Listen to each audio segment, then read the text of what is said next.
Hi guys, so ang gagawin nating tutorial vlog ngayon ay kung paano gumawa ng card for Valentine's Day or Teacher's Day.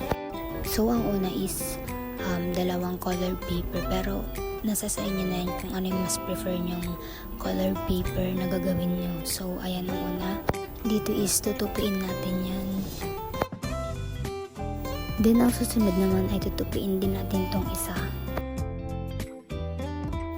Then, pagkatapos niyan is pagsamahan natin yung dalawang colored paper. Then, next is, yung yellow na colored paper is tutupiin natin yung side niya. So, dito lalagyan na natin siya ng pandikit dun sa likod ng may yellow. So, dito is kahit ano yung gusto nyong ilagay na pandikit. Glue, ganon. So, dito yung ginamit ko is yung stick glue. Dito naman is gagawa tayo ng ilalagay nating bulaklak. So ayan yung mga sobrang mga nagamit ko nun guys. So ang una is ganito yung gagawin, tutupiin natin.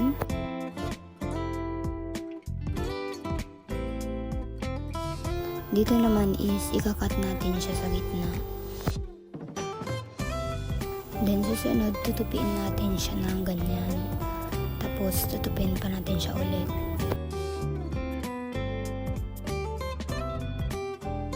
So, ganyan yung gagawin natin. Guguntingin natin siya ng ganyan.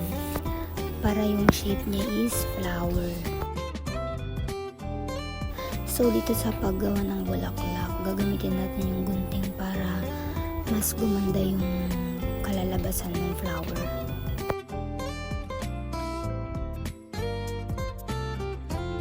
So, dito naman is gagawa ulit tayo ng bulaklak na kulay white para ilalagay dun sa ibabaw ng kulay red. So, bali same lang dun sa ginawa natin na kulay red na flower yung gagawin natin kung paano natin gawin dun sa white na flower. Susunod naman is gagawa tayo ng bilog na maliit na ilalagay natin sa gitna ng bulaklak. Dito naman guys is ididikit na natin siya dun sa may ginawa nating card. Lalagay na natin yung mga flower, ididikit na natin sila. Ayan. So ang susunod na gagawin natin is yung ilalagay natin sa loob, which is yun yung pagsusulatan natin ng letter.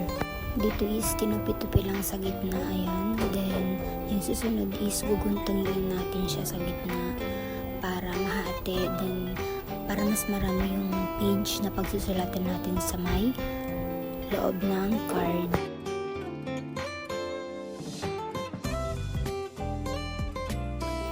Dito is didikitan na natin siya ng stick glue para hindi matanggal.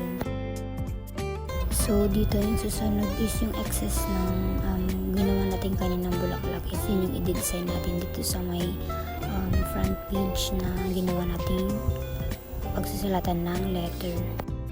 So ayan, didikitan na natin siya ng stick glue para hindi matanggal.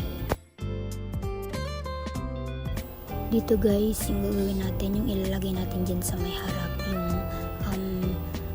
kung sino yung pagbibigyan mo, ganun. So ayan, isusulat na natin yung from, tsaka yung to. And lastly, ito na yung nagawa nating card guys.